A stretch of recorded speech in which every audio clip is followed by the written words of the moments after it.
Well, our guest in the studio today is Camila Ibarra, one of Tucson's, I would like to say, up and coming muralists, but really she has arrived doing all kinds of work in Tucson and just finished a large project with the city of Tucson as well as many others. And we're going to find out how she got started and a little surprise in her background, in my opinion. So we're going to welcome in Camila in just a moment. Sit back and enjoy.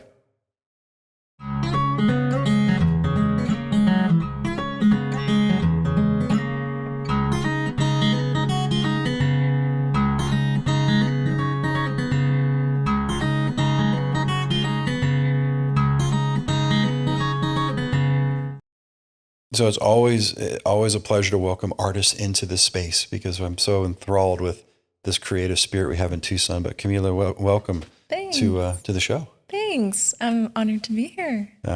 Just a couple questions because I do horrible research. Are you a Tucson native? I am. Okay. Yeah, born and raised. And then I moved to Phoenix for college. I got 7 years out of Phoenix and then I wanted to come back. Okay. So. What brought you back? Well, my boyfriend lived here, so okay, that was that's a one good reason. incentive. That's a good reason. And I wanted to buy a house, which seemed a little more realistic for me here at the time. So love and economics. It wasn't art. It wasn't it was. It was also the culture and the people. Yeah, it feels more homey here. Gotcha. What did you study in your years away from us?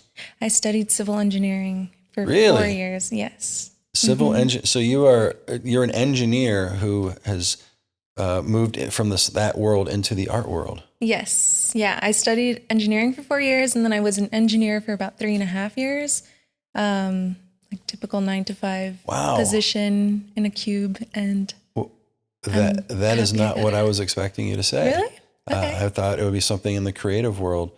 So now I need to know all about this. You are an engineer. Are you doing art at the time? When did you start doing the art? I've been doing art my entire life. Okay. Even in college, my little dorm room, there was a little art section that I had separate from just right off of my bed area. Okay. And I would draw portraits for people. Like my clients were other students that were in the program. I would do portraits. I would do pet portraits. And so that was that was about 10 years ago that I started doing that. Okay. And then slowly, my projects started to get a little bit bigger. I asked people to paint on their walls, and so I would do that on the weekends. And then in their dorms or more like I was a part of a boxing gym, so I asked them if I could paint on their wall, and I gave them the craziest deal ever.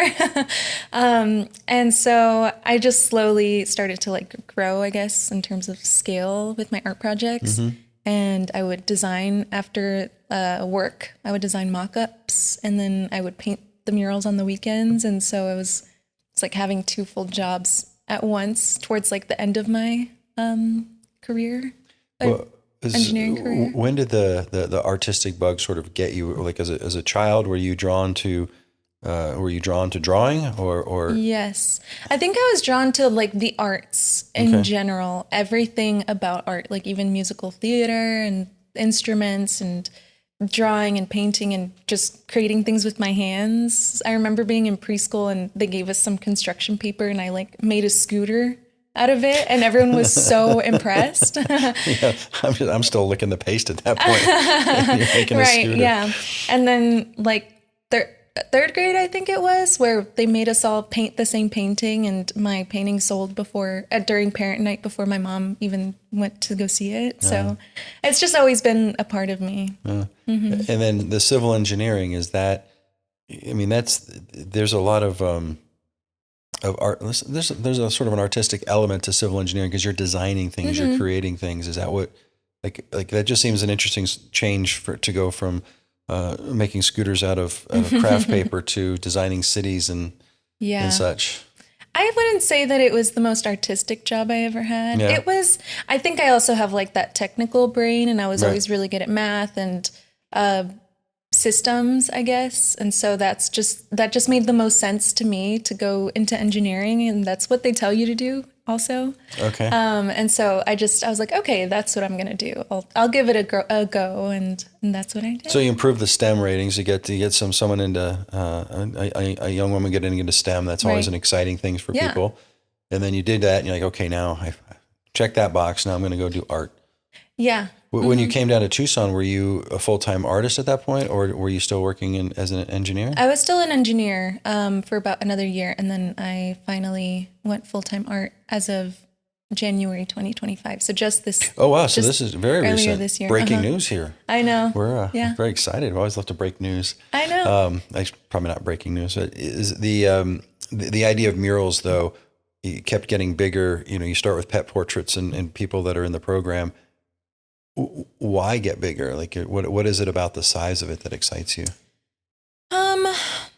I don't know if it's like the size. I think it's the impact. I think it's the impact that it has on the community and just like what murals mean to people. And when I'm painting a mural, especially downtown, there's constantly people around me just walking by, and it's just amazing like how touching it can be to some people. And so when you go from like creating one thing for one person, that's also very impactful and very touching. But I think just being able to create a mural that really speaks to like a whole community is very, it's amazing. I love to do that. Well, and then speaking of that, one of your more recent projects was part of the celebration of Tucson's 250th birthday. And, you know, we've talked about this on the show. They commissioned 4 murals to do a 250 plus. So not only are you representing, you know, a city, you're representing 10,000 years worth of history, and you have to do that in, a fairly sizable wall, but you still have to do that in a fairly contained space. First of all, what went through your mind when you got that call?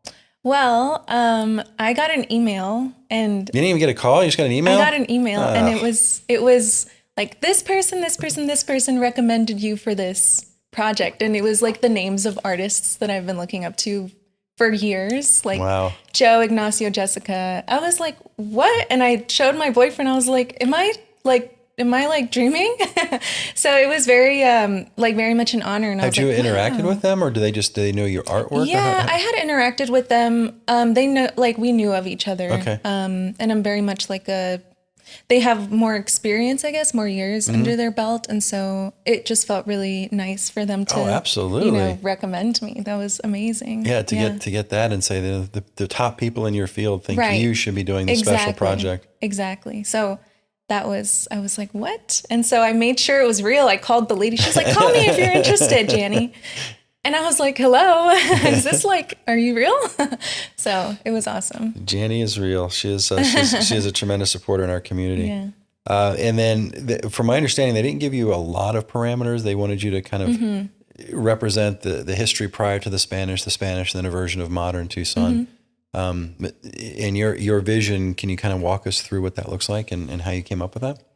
Yeah, I mean, I wasn't the best with history. I was always like the math. Well, hopefully there's going to be one thing, because it's science, arts, music, theater. Right? Leave something for the rest of us. And so history. And cooking, you guys can have that too. But so when I got the job, I was like, you're going to have to give me a few weeks. So I watched documentaries. I went to museums. I talked to local historians.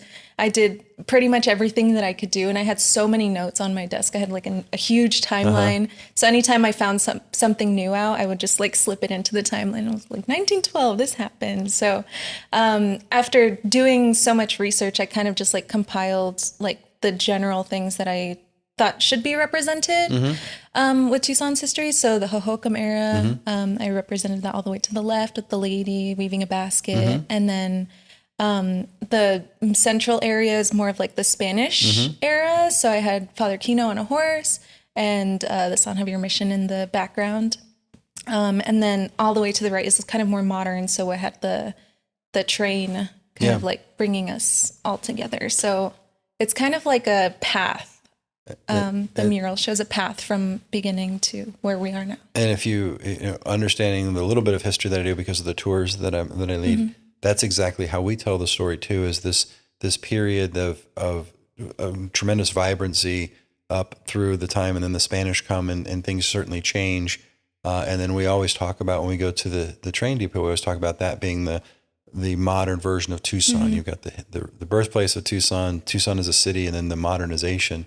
So when I looked at your mural, I was like, oh my gosh, this made perfect sense to me. That's great. Thank you. I appreciated how you did that. And I didn't realize it was Father Kino that was on the horse until I was doing some research for the for the tour that we did of the murals. So very appropriate. It was kind of tough to paint him, especially at that scale, because there's no good picture of Father Kino.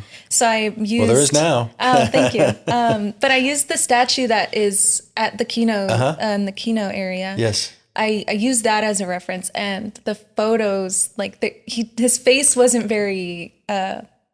It wasn't really there. It was Right. kind of like hidden in the shadows. Well, there's the photographs taken a couple hundred years ago, so there's not. Yeah, but they're all different. So I was like, what does Father Kino actually look like? I'll just base it off of the statue. Yeah. Well, the good news is no one can refute that looks like Father Kino, so we can just say it's a spot on image. So. Yeah. Well, thank you. Yeah. Was that one of your larger works? That's my largest, one wall piece. I've had other projects where it's like multiple walls, but that was the largest one wall and the most public. And if you want to see it, it's on the Riley Pizza building, so you can get to it. What is it? That's not Scott. What is that? Is that Scott? I think it's Scott and Pennington. Yeah. Right? Yeah. It's just beautiful. And again, I know I've talked to other muralists on this, but the challenge of working with a building, because you've got windows and protrusions and indentions and trying to make this beautiful piece of what you could do easily on a canvas, but now you have to deal with all of the elements of the building, and you kind of work those into your theme. Yes, yeah. I liked the character of the windows and the doors. So Penn and I were kind of deciding between two walls, and I was like, I want this wall. She's like, good, because I want that wall. And I really was drawn to the wall on Riley's just because of the character of the windows, and I think that's naturally what I'm drawn to is that kind of style. So, yeah. All right. So I got to find out about this transition to becoming a full-time artist. That has to be exciting, exhilarating, and scary all at the same time. Is that accurate? It was very overdue. Okay. It was very exciting. I think people ask me if I was scared, or like you say I'm like brave for leaving such a secure job. But I had been painting murals for a long time. My first mural I painted in high school. And I think I already had so much built up. And I think that maybe I should have quit like a little bit earlier, and focused on art earlier. So I think it was less brave. I'm very much a safe person. Okay. So I did it when I knew that it would be the good decision. So tell me about this first mural you did in high school. Is it still up? I don't think so. Uh-oh. I think, I think it was made with such cheap paint. So the last time I saw it was like 5 years ago, and it was already peeling off the wall. But it's just the mascot at Saguaro High School. So I did a huge mascot and like some letters in the cafeteria. All right. Well, if you see that, you've got an original, the original of That's the first mural ever. All the murals. Mm-hmm. What projects are you working on right now? Are you able to disclose those, or? Actually today, and so 2 days ago, I started a mural at Michael Perry Park for the Little League teams. Where's Michael Perry? It's on the east side. Okay. It's like Pantano Parkway and golf links. Okay, yeah. It's a cute little park. So I'm painting a mural for the Little League, and it's really cute. It's called Cactus Empire League, and so I have a bunch of cacti playing ball basically in the mural, and then in the stands there's some other cactus fans with like throwing popcorn and doing whatever. So it's really cute. Do these ideas come from you, or how do you get there? I usually do generate my own ideas, but this one came from my boyfriend. He was like, you should do that. And he drew a little mock-up in Snapchat, and he was like, this is what it could look like. And I was like, okay, that's a good starting point, but I might like tweak it up a little bit. Is he an artist? No, he's an engineer. He's like full-blown engineer. His parents are engineers. His family, everyone's engineers. So. But he's very creative. Well, it seems, I think when I was growing up, there seemed to be a differentiation between arts and sciences. Like you took different paths, but it does seem like that there's a crossover in the brain power and how they operate. And I'm just wondering, like, if that precision sort of enters into how you design a mural, and are you looking at it more from an engineer's perspective and gridding it out, or how are you coming up with these? I think they teach you all that stuff in art school anyway. Not that I ever took art school, but I think that because I am an engineer, the math, like the scaling and the proportioning does come a little bit, it came easy to me, but I think had I just gone the art route, I would have learned that anyway. But I should look into the science behind that more, because I do know a lot of engineers that are incredible artists. Yeah. And maybe it's just because of the technical skill. I mean, once you do learn a lot of art, it really comes down to like technicality as well. So maybe that's what it is. I think engineers might be more perfectionists or something. I've seen more engineers or scientific math type brains that really love music, and that's, you know, once I don't do math. I don't do anything. The only thing I can actually do is sit in a chair and talk to people. So that's the only thing I can do.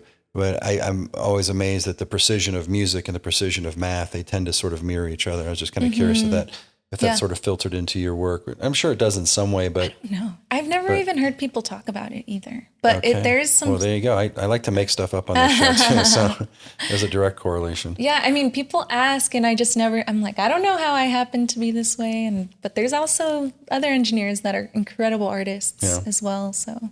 Well, I was excited because you did a mural for us in the Tucson Gallery, and it's part of the Tucson Trolley Tours. It's in our kiosk there where we launch and end all of our tours.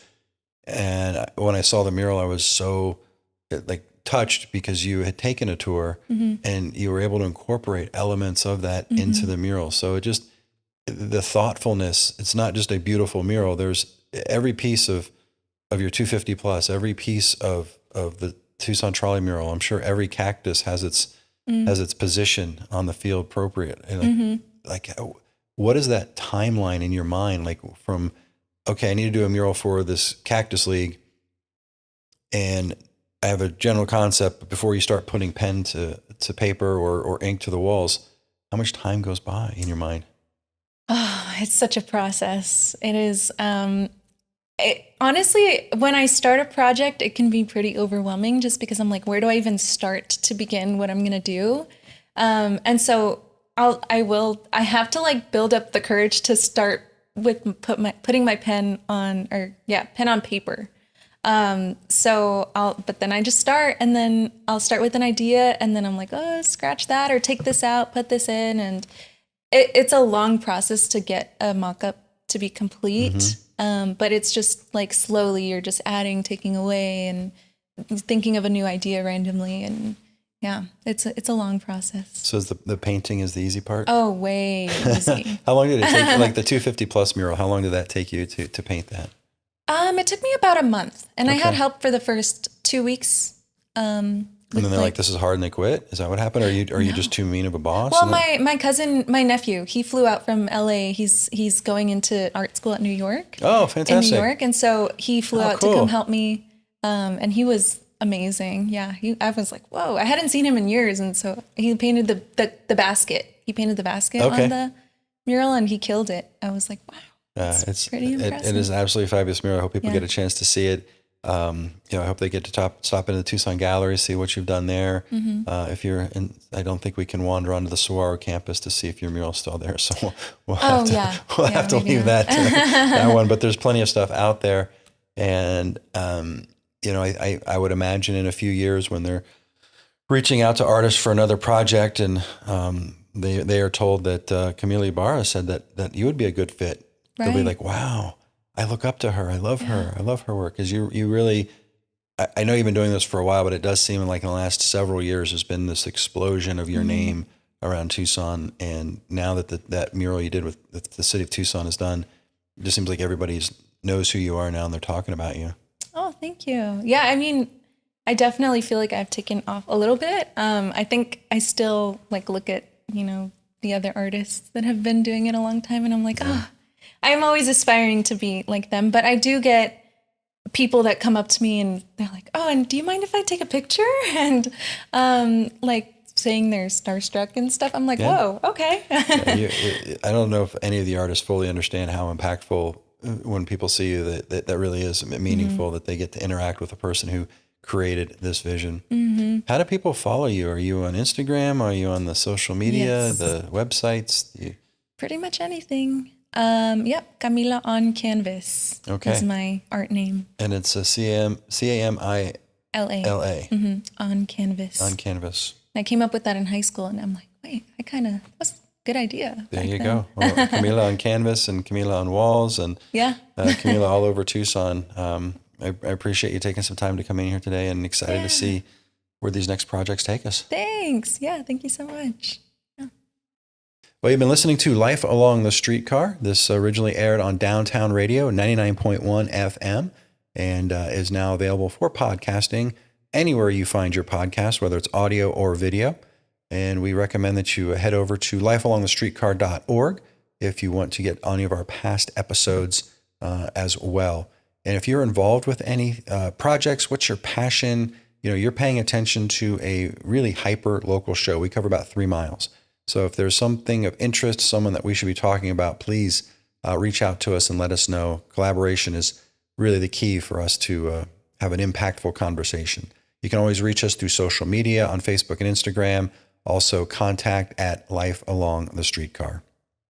Each week, our music is brought to us by Ryan Hood, and we thank them for letting us use their song Dillinger Days. James Portis is our executive producer. Amanda Burns is our associate producer, and I'm Tom Heath, your host. Have a great week. Tune in every Sunday for more Life Along the Streetcar. And until next time, stay curious, Tucson.